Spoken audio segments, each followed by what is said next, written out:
Hello, welcome back to another exciting installment of Jordan Shanks, where I really do think that I should rename the entire channel Friendly Geordies Learns What the Internet Is. Because today's edition is, have you ever heard of Doomer memes? Let's look at some together and laugh at people who are clinically depressed. A better you starts today. I think today is the perfect day to be looking at that because, come on, have a gander at this. Too lazy to do anything about it. Much like Doomers, haven't left this room all day and look dishevelled AF as a result. I mean, come on. Stains. What's new? Anyway, that's every episode ever on this channel. And so, why break with tradition, huh? Anyway, let's stop looking at excuses and start telling other people to stop making excuses in their life, shall we? Here's number one. Just clean my room. I'm the only trash left in the room now. Being 19, will it ever stop being so pathetic? Look, just for all the teeny boppers watching this, as a 30-year-old, I can tell you now, with this, I need to point it out, no difference between me and a... I think that's what every man feels like in their late teens. I've talked about this on this self-help channel a lot. So allow me to indulge one of my favourite factoids yet again, which is that Vikings, it was well known, and these are tough men doing all the best things that men do, which is just rape and steal things from other people. You know, great role models. Anyway, they used to allow their 18 to 19-year-old doomers, yes, you are part of a long tradition that goes back to long houses. They would be allowed to lie around in a sleeping bag being like, everything sucks. My life is a shambles. My beard isn't as long as a 40-year-old's is. They'd be allowed to do that for 1 or 2 years. Because they understand that men at that age are kind of, I don't know, I think it's just leaving high school and then going into university and realising, on this totem pole I'm in year 7 again, no. And let's be honest, the other reason is that you're probably really horny and don't get any pussy. Like all the 18-year-old boys do. Except, of course, the most alpha of all of us, Neon. To have that mindset, I think, as a late teen man, is very normal. A lot of it comes from the fact that you know that you are dying as a child. This is the death of your childhood. It's so pathetic that it is elongated that much in human beings. It is a normal process that happens. And so I say, enjoy being a moody sourpuss, because if you went to the gym a bit like every doomer meme suggestion is over and over, just work out, bro, just work out, bro. What is the difference between you and the guy from Twilight? Fuck all. If you're 26 and you feel that way, however, that's pretty sad. Me studying for 30 minutes, grinding a game for 8 hours for a slightly cooler helmet. Ain't it the truth? Why is this so accurate? I don't know, because a game is designed to trap you in some little Sudoku prison maze with even cooler effects, like a little fucking bird that comes out of your backpack. Yeah, I can fly now. That's better than your fucking mahjong, isn't it? And what can I do to study as effectively? Good question. You save yourself after the comment. Probably should have read all of it. What you can do to get to that level is, I think that a lot of the time, the reason that you are not grinding it out for 8 hours, which first off, I think is a myth. There is no way that you can ever compete with a computer game. It's impossible. It is designed to suck your time. Do you know that they're in Silicon Valley, they have a phrase for it, which is hijacking your motivation. That is what the gamer world and tech Silicon Valley giants are trying to do with your attention. They're trying to hijack it. And they have the smartest people on earth working on this. As I'm always saying, there is very little difference between the CEO of Google and a Yu-Gi-Oh player, apart from the fact that they would be studying for 4 hours instead of 8. The main thing that I think you should always do when it comes to drugs, alcohol, games, don't start them to begin with. It's like watching a TV series every time. This sucks. And, oh my God, Margaret doesn't know that her husband's having an affair. I've got no choice but to watch the next 8 seasons to find out if that ever gets revealed. It's that whole point, and game designers back me up on this. The entire point of a game, much like meth, is to put a puzzle in front of you and go, look, it's incomplete. And then because the brain loves solving problems, that's what it's entirely designed to do. Because you are not giving it any challenging problems to solve, it looks at that and thinks, oh, well, this one's got cool little pixies and fucking I was trying to think of something a little more distant from elves, but I can't. So, pixies and elves. And so much like the meth head in Breaking Bad when he sees Jesse digging a hole and he's going, what are you doing? What are you doing over there? That is what your brain is doing. How do I complete this? That's why you're able to grind it out for 8 hours for a slightly cooler helmet when you know that if you spent that same 8 hours studying what you're supposed to be studying, what an investment in your future. So, how do you get to study more?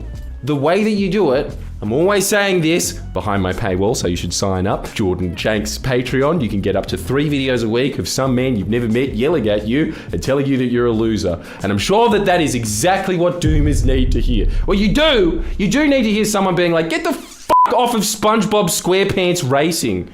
If that's a game. My major point every time when you start studying is, 1, you think about how this is going to benefit you in the future. You picture yourself moving ahead in life as a result of studying. That's the first thing. It's called priming your mind. The second thing is that you start thinking about it as a puzzle. How do you do that? There is a theory in psychology called the information gap, which is that same meth head, what are you doing? Why are you digging? That can be enacted in your brain when your brain registers, oh, I don't know everything about World War II.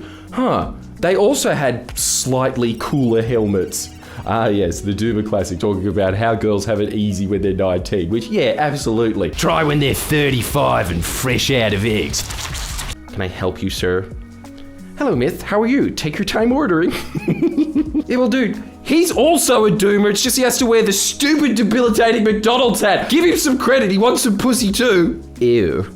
Hey, girl, new here? That one never goes away. That gets worse when you get older. That'll be 525. That'll be 525. That's whether we're having any plans. Yes, I get the premise, but come on. If that man was chatting you up, you'd rather be the that'll be 525 guy, trust me. The world is full of love and kindness. You just don't see it because of your negative attitude. And he's got the 5 o'clock shadow with the really sunk in eyes. Yes, we all get it. Hot chicks get a really easy ride in life. That is just a scientific fact. But she's not wrong. Just because Usain Bolt is faster than you, do you spend your life sitting there being like, oh, look, he broke another record. What a c***. Everyone in life has certain advantages. Yes, having the advantage of any time you walk up to anyone ever, them just being like, Dang. That's a great one, but this is the problem with the Doomer mindset. They are not utilizing what their advantage is in life. This is why they have that mindset, because they think that the future is going to be hopeless. And it will be until you discover what makes you and extra special to the world. And until you don't understand that, like, look, that girl is always just going to be like, oh, you should just lighten up, as opposed to DMing you at 3 a.m. on a Saturday. You up? That happens when you find your unique skill and you start to develop it, and just understand that, look, a guy until about 25, honestly, is pretty fucking useless. It's a brutal reality of being a man, but you are not wanted in society remotely until you have useful skills. That's just the truth of it. There's a lot of disadvantages to being a woman, but that's a huge disadvantage to being a guy, which is that you're pretty expendable unless you get special knowledge that people want to pay for, and then women start being like, it's skilled. They're just attracted to skilled men. So my advice to you is to accept that as a fact and just kind of be that guy until you're 25 and sort of groove on it, because I'm telling you, once you do get a more positive mindset and things start going your way in life, you do fondly look back to that time and thinking, I miss smoking and it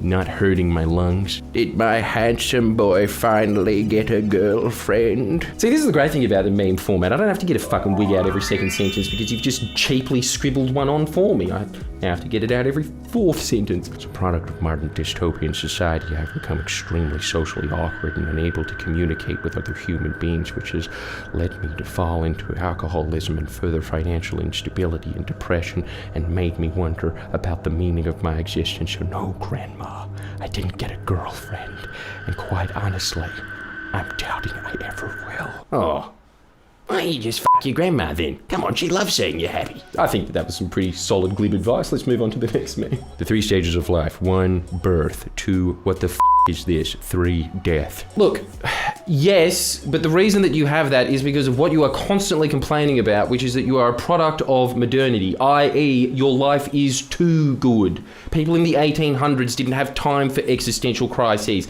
They were too busy working to get fucking food on the table. This is what we want to start acknowledging first, yeah? Regardless of how true everything that you are saying is, this is a perspective on life. There are many perspectives on life. It is like going into a party and then focusing on the fat guy there and thinking, fuck, this party's just filled with heifers, while everybody else there could be a supermodel, but you are focusing on the fat guy. It's true. There is a fat guy at the party. I don't know why I'm being so slack to fatties, especially since there are probably a bunch of fatties that should be that doom and mean, but like, hey, Tubby, brighten up, right? This is the whole thing. Everybody just makes fun of the whole idea of there just being a glass half empty and a glass half full attitude to life.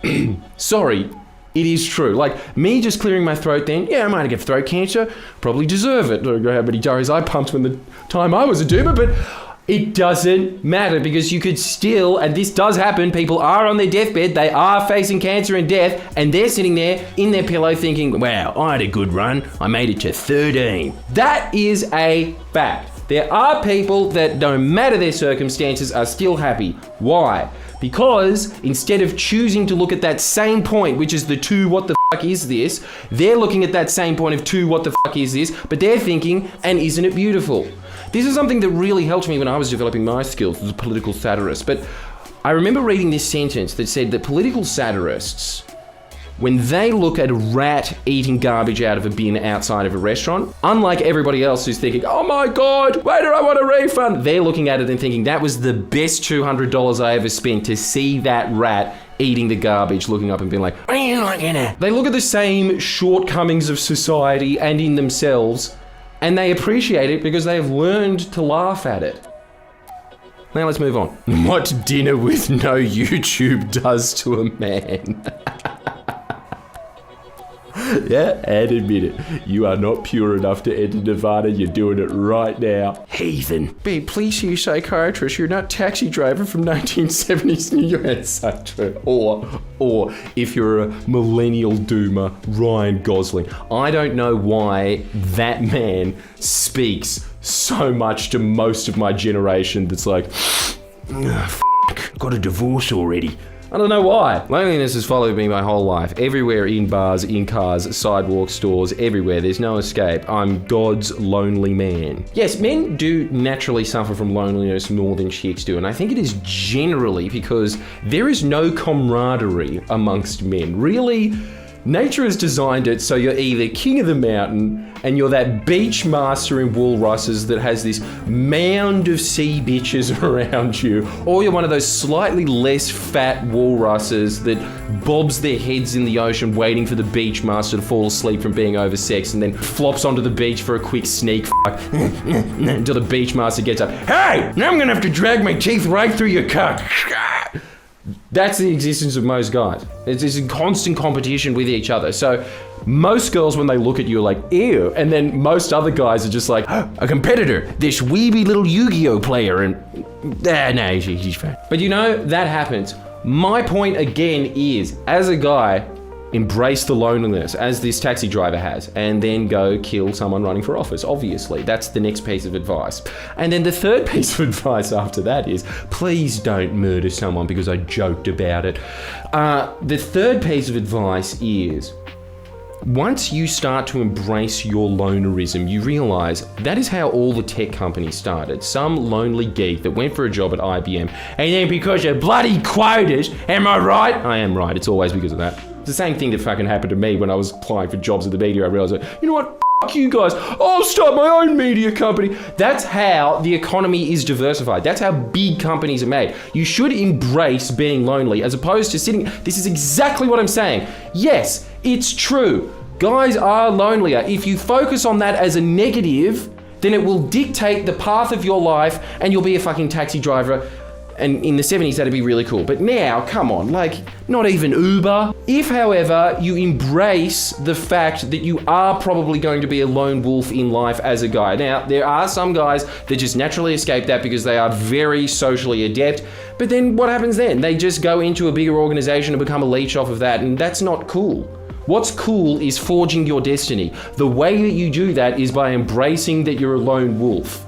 Instead of being a doomer, become a sigma. Anyway, that's enough internet-y comments for one. My head is starting to feel like mush. I'm sure yours already does because this is your life, isn't it? Hey, sign up to Jordan Shanks though. Sign up to the Patreon paywall because that is me reading a bunch of self-help every week and then coming up with the absolute gems and drilling it into your head. If you don't have any money though and you just want to watch the free stuff, I love you a little bit less, but still, thanks so much for signing up and subscribing. And if you're a doomer, final piece of advice that I will give you, try and flip everything that is going on in your head. You do realize that you can have arguments with your own brain like you have arguments with your mum constantly, right? Every time that your brain is sitting there saying, my life is empty and devoid of meaning, you can just be, like you're on a Twitch stream, which you probably watch all the time anyway. Well, don't you think that you could be making your own meaning? You fucking idiot. You could be doing that to your own brain and you would be far better off for it. It is called cognitive... I can't remember. But the point is that it is cognitive... it's cognitive behavioral therapy, right? Basically, cognitive behavioral therapy is arguing with yourself. Arguing with yourself until you get to a more positive aspect and outlook.